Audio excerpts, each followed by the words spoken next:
എന്നാ കുഞ്ഞാലിക്കുട്ടി സാഹിബ് വന്നിട്ട് എന്താ പറഞ്ഞു നോക്കുക. എന്നാ കുഞ്ഞാലിക്കുട്ടി സാഹിബ് വന്നിട്ട് എന്താ പറഞ്ഞു നോക്കുക. സമയത്തിന്റെ ഉള്ളിൽ സ്ത്രീകളുടെ പ്രശ്നമൊക്കെ പറഞ്ഞിട്ട് ഞാൻ അതാണ് വിദ്യാഭ്യാസമുള്ള കേരളത്തിലെ സ്ത്രീ സമൂഹത്തെക്കുറിച്ച് പറഞ്ഞത്. ശരീഅത്ത് ഒരിക്കലും അതിന്റെ വഴിയിൽ നിന്നിട്ടില്ല. ശരീഅത്ത് കൊണ്ടൊരു പ്രശ്നവും ഈ രാജ്യത്ത് ഉണ്ടായിട്ടുമില്ല.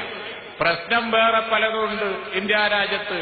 മോഡിയും ഇന്ത്യ ഗവൺമെന്റും ആദ്യം അതൊക്കെ തീർത്ത് വരട്ടെ. മോഡി ഇടയ്ക്കിടയ്ക്ക് പറയുന്നുണ്ടല്ലോ രാജ്യത്ത് ടോയ്ലറ്റ് ഇല്ലാന്ന്. അനവധി ആ തരത്തിലുള്ള പ്രശ്നങ്ങളുണ്ട്. അതൊക്കെ ഒന്ന് തീർത്ത് വന്നിട്ട് മതി ഇസ്ലാമിക ശരീഅത്തിന്റെ മുകളിൽ കൈവക്കൽ എന്ന് ഞങ്ങള് ഞാനതാ പറഞ്ഞു. തങ്ങളവരുടെ നേതൃത്വത്തിൽ ഇടക്കാലത്ത് നടന്ന നീക്കം ശ്രദ്ധിക്കപ്പെട്ടു. എല്ലാ മുസ്ലിം സംഘടനകളും പണ്ട് ഏത് പ്രകാരം സെയ്ദ് മുഹമ്മദ് അലി ശിഹാബ് തങ്ങളും ശൈഖുന നമ്മുടെ ഉസ്താദും മൺമറിഞ്ഞു പോയ അവർ ആ ശരീരായ ആളുകൾ ആ ഉന്നത ശിക്ഷ ആളുകൾ വിളിച്ചപ്പോ വന്നോ അതുപോലെ മുസ്ലിം സംഘടനകളൊക്കെ വന്നു. എല്ലാവരും വന്നു. ഒരു സംഘടന വന്നില്ല, അത് വരൂല്ല, പണ്ടും വന്നിട്ടില്ല, അതുകൊണ്ടൊരു കേടും കൊണ്ട് പറ്റിയിട്ടുമില്ല.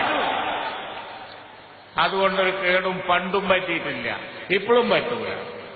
അതിങ്ങനെ പുതിയാപ്പളിനെ വിളിച്ച മാതിരി അങ്ങനെ വിളിച്ചാ പോരാ, ഇങ്ങനെ വിളിച്ചാ പോരാ, തേടി വരണം എന്നൊക്കെ പറഞ്ഞു നിൽക്കുക. ഇസ്ലാമിക ശരീഅത്ത് അപകടപ്പെടുമ്പോഴാണ് ഈ മാതിരി വർത്തമാനം പരിഹാസ്യം എന്നല്ലാതെ മറ്റെന്താണ് പറയുക. പക്ഷെ എല്ലാവരും അഭിപ്രായ വ്യത്യാസങ്ങൾ മാറ്റി വെച്ചുകൊണ്ട് എല്ലാവരും ഒരു സംഘടന വന്നില്ല, അത് വരൂല്ല, പണ്ടും വന്നിട്ടില്ല, അതുകൊണ്ടൊരു കേടും കൊണ്ട് പറ്റിയിട്ടുമില്ല. അതുകൊണ്ടൊരു കേടും പണ്ടും പറ്റിയിട്ടില്ല, ഇപ്പോഴും പറ്റൂല. അതിങ്ങനെ പുതിയാപ്പളിനെ വിളിച്ച മാതിരി അങ്ങനെ വിളിച്ചാ പോരാ.